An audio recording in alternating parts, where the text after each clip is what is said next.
Donald Trump siempre ha cultivado el gesto de la transgresión política. Lo que en campaña parecía una simple provocación, la broma de proclamarse dictador por un día, se ha transformado en método de gobierno. Desde su regreso al poder, cada semana marca un nuevo pulso contra los contrapesos. Cada discurso amplía el terreno de la excepcionalidad y cada acción coloca al sistema estadounidense frente a la misma pregunta. ¿Qué ocurre cuando una democracia agotada, incapaz de regenerarse, solo encuentra en el jefe personalista la fuente de legitimidad? El trasfondo histórico ayuda a comprender este fenómeno. Las grandes culturas, cuando han agotado sus energías creadoras, entran en la fase de civilización. Los parlamentos se convierten en foros vacíos, el dinero compra partidos y candidatos, las instituciones pierden prestigio y las masas dejan de creer en los procedimientos del sistema. Lo que era fe en la legalidad se convierte en cinismo y lo que antes era consenso se transforma en polarización. En ese contexto surge la figura del caudillo que no destruye las formas, sino que las vacía a esas estructuras de contenido. Tampoco se plantea proclamar una dictadura de forma abierta, pero convierte en instrumentos los órganos que antes eran contrapesos del sistema. Por lo tanto, las normas ya no son un referente. En concreto, el clamor de la multitud es lo que le mueve y el poder deja de residir en el Parlamento y en el sistema para concentrarse en el hombre fuerte que viene a salvarlo. Estados Unidos atraviesa exactamente ese momento.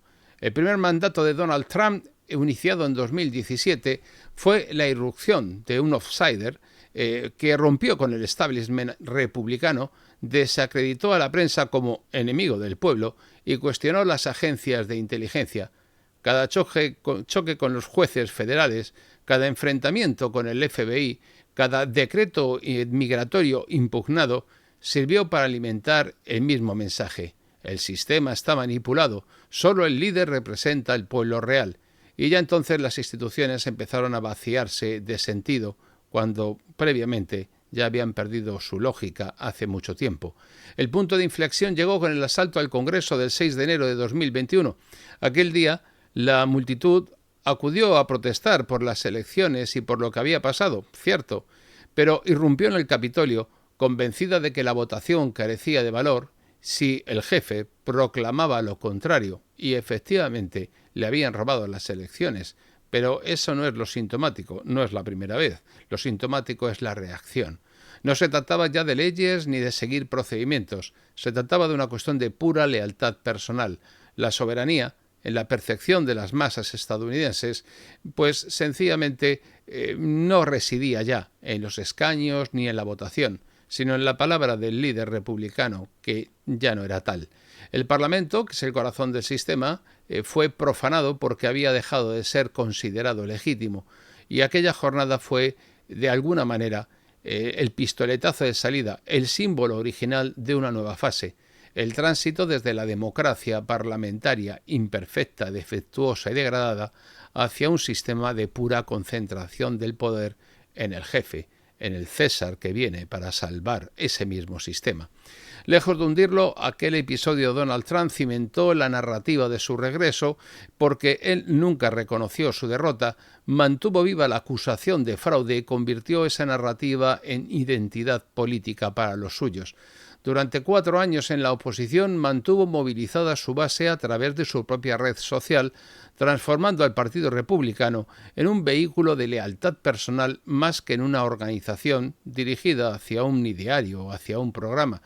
Su retorno a la presidencia en 2025 no ha sido casual, sino la culminación de una campaña permanente que demostró que cuando las instituciones pierden crédito, el pueblo busca en un César la única fuente de legitimidad. Desde entonces, su gobierno se ha convertido en un laboratorio de poder cesarista. El despliegue de la Guardia Nacional en Washington, con el argumento de frenar un repunte de la criminalidad, a pesar de que los datos oficiales mostraban una tendencia descendente del número de delitos, ilustra el método que Donald Trump está siguiendo. Lo que importa no es la estadística, sino la narrativa de crisis que supone declarar la emergencia, imponer la excepcionalidad y centralizar las competencias en sus propias manos. En la práctica se inaugura un precedente. El presidente controla la capital, somete a la policía local a su dirección y amenaza con extender el modelo a otras ciudades gobernadas por la oposición. La seguridad es una excusa o una coartada, pero porque lo esencial es que la excepcionalidad se ha convertido en la norma y su autoridad personal se eleva sobre la legalidad a la que supuestamente servía. En el terreno económico el patrón es el mismo. El viejo dogma republicano del libre mercado ha sido enterrado. Trump presiona a las empresas desde su propia plataforma digital, amenaza con sanciones, fuerza cesiones accionariales y cuestiona las estadísticas cuando no refuerzan su discurso. La economía ha dejado de ser un espacio autónomo para convertirse en campo de poder del jefe. Lo que antes dominaba el sistema, el dinero, queda subordinado al poder personal del presidente, del César, y el capitalismo formal, basado en ciertas reglas supuestamente del mercado, es sustituido por un capitalismo disciplinado bajo el nuevo César. La cultura ha sido también absorbida. Trump se autoproclamó director del Kennedy Center y empezó a fiscalizar exposiciones que consideraba demasiado woke. Lo que parece anecdótico encierra una lógica profunda. El poder interviene también en la esfera cultural para depurar a la oposición y construir un ecosistema simbólico alineado con la autoridad política. El arte ha dejado de ser algo sustraído a la cuestión política y se convierte en propaganda. La cultura se reduce a ser un reflejo del poder.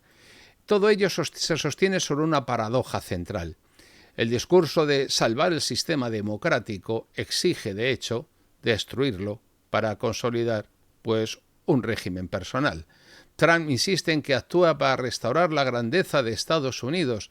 Puede ser, pero cada paso erosiona los contrapesos típicos de esa democracia que, como todas, termina cayendo en una contradicción.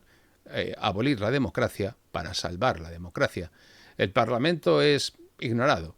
El Poder Judicial sencillamente se enfrenta al poder político. La prensa, desacreditada precisamente por la villanía con la que ha desempeñado su supuesto servicio de información a la sociedad, ha caído en el descrédito. Y así las estadísticas cuestionadas, las empresas subordinadas van marcando una tendencia. El sistema, agotado, ya no puede regenerarse con sus propios mecanismos porque estos han perdido la legitimidad. Para salvarlo, ¿qué es lo que queda? Violar sus reglas, lo que equivale a negar su esencia.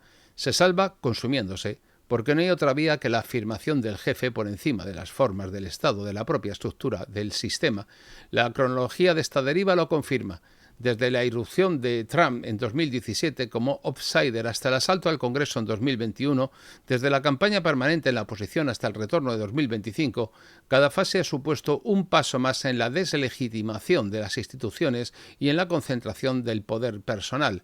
Hoy, la Guardia Nacional en Washington, el intervencionismo económico y la fiscalización cultural, tan impropias teóricamente de la democracia, ya no son hechos aislados, son la consecuencia lógica de un proceso histórico de un sistema decadente. No son improvisaciones, son etapas de un destino político en el que la democracia parlamentaria norteamericana se consume en su propia contradicción. El sistema judicial, que podía aparecer como último dique, en realidad no ofrece garantías porque ha sido parcial y tomó partido por la propia oposición de Donald Trump. La Corte Suprema, que tiene mayoría supuestamente afín al presidente, aunque no todas sus decisiones le han favorecido, pues su peso es insuficiente para frenar esta dinámica y los demócratas, fragmentados, ofrecen una oposición débil precisamente porque ellos son también parte de esta degeneración y causantes de la misma. El resultado es un escenario en el que la resistencia institucional es muy débil y la masa, fatigada por años de polarización, acepta la concentración de poder como precio legítimo por la promesa de alcanzar un cierto nivel de orden y de seguridad. La paradoja aquí alcanza toda su expresión. La sociedad estadounidense, que durante décadas se proclamó guardiana de la democracia global, experimenta ahora en su interior el tránsito hacia una forma de política distinta. No es una dictadura abierta, ni un colapso institucional, es la erosión silenciosa que convierte a las instituciones en fachada y desplaza la soberanía hacia la figura del jefe. El parlamentarismo continúa existiendo, pero su sentido está vacío. La prensa continúa publicando palabras y palabras y palabras, pero esas palabras carecen de prestigio. La economía sigue funcionando, pero bajo la disciplina del poder.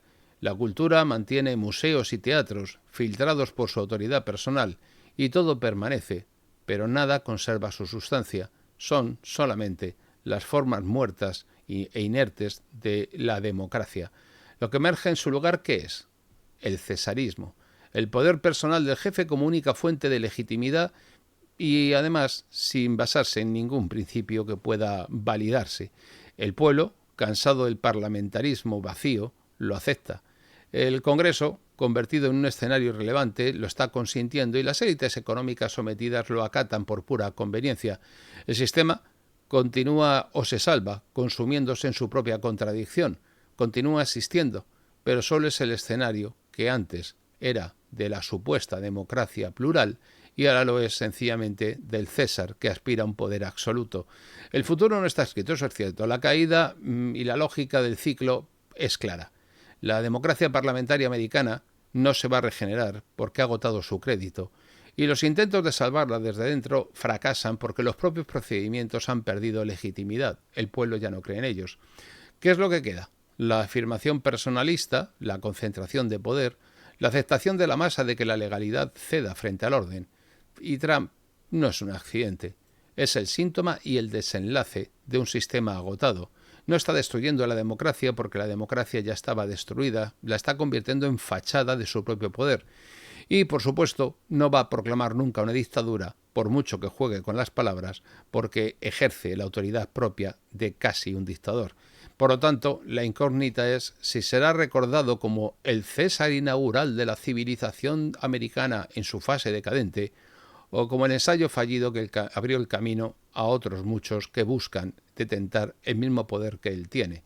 Pero lo que está claro es que el tránsito ya ha comenzado. El asalto al Congreso fue la metáfora inaugural, y su estilo de gobierno actual es la institucionalización de aquella lógica de poder que comenzó en 2017. Estados Unidos, en nombre de salvarse, consuma la contradicción de destruirse desde dentro. El parlamentarismo, que durante siglos fue símbolo de vitalidad de la nación americana, se convierte en un teatrillo vacío. El poder, que antes se distribuía según equilibrios manipulados por los intereses de unos y de otros, pues en este momento se concentra en un solo hombre que solo conoce un interés, el suyo y el de los suyos. El poder, por lo tanto, de la civilización americana entra así en su fase final, el cesarismo como desenlace inevitable de esa lenta y tortuosa decadencia americana.